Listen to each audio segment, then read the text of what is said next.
अपने ही बेटे के लिए मौत मांग रहे थे ये माता पिता, लेकिन जब जज साहब ने उस बेटे की 13 साल की दर्दनाक कहानी सुनी तो कोर्ट में ऐसा सन्नाटा छा गया कि जज साहब भी रो पड़े।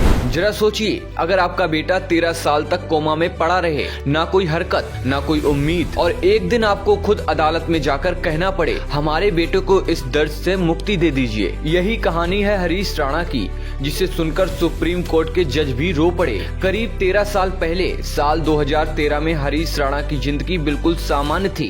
घर में हंसी खुशी थी, सपने थे, उम्मीदें थी, लेकिन एक दिन अचानक ऐसा हादसा हुआ जिसने सब कुछ बदल दिया। हरीश एक बिल्डिंग की 4थी मंजिल से गिर गए। उन्हें तुरंत अस्पताल ले जाया गया। डॉक्टरों ने बहुत कोशिश की, लेकिन उस हादसे ने हरीश की जिंदगी को हमेशा के लिए बदल दिया। वह कोमा में चले गए। समय बीतता गया, दिन महीनों में बदल गए, महीने सालों में, लेकिन हरीश की हालत वैसी ही रही। उनके शरीर में कोई हरकत नहीं थी, ना वह बोल सकते थे, ना आंखें खोल सकते थे। बस मशीनों और दवाइयों के सहारे उनकी सांसें चल रही थी। एक ट्यूब के जरिए उन्हें खाना और पोषण दिया जा रहा था। इतने लंबे समय तक बिस्तर पर पड़े रहने की वजह से उनके शरीर में घाव भी हो गए। डॉक्टरों की रिपोर्ट साफ कह रही थी अब सुधार की कोई उम्मीद नहीं है। लेकिन इन 13 सालों में हरीश के माता पिता ने उनका साथ कभी नहीं छोड़ा।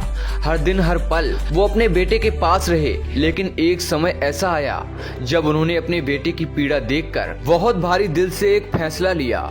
उन्होंने सुप्रीम कोर्ट में याचिका दायर की कि अगर उनका बेटा अब कभी ठीक नहीं हो सकता तो उसे इस अंतहीन दर्द से मुक्ति दे दी जाए। जब ये मामला सुप्रीम कोर्ट पहुंचा तो अदालत में मौजूद हर व्यक्ति भावुक हो गया।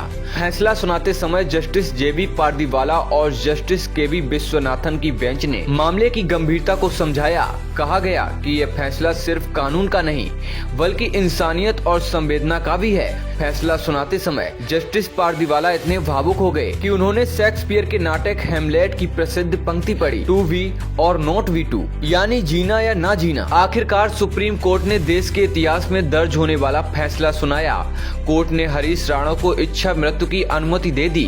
फैसले के अनुसार उन्हें दिल्ली के एम्स अस्पताल में भर्ती किया जाएगा। वहां धीरे धीरे उनके मेडिकल रिपोर्ट सिस्टम हटा दिए जाएंगे ताकि उनकी मृत्यु प्राकृतिक और गरिमा के साथ हो सके। ये फैसला सिर्फ एक केस नहीं बल्कि एक ऐसे माता पिता के दर्द की कहानी है जो पिछले 13 सालों से अपने बेटे को इस हालत में देखते रहे और आखिरकार उन्होंने वही मांगा जो शायद किसी भी माँ बाप के लिए दुनिया का सबसे मुश्किल फैसला होता है, अपने बेटे के लिए मुक्ति।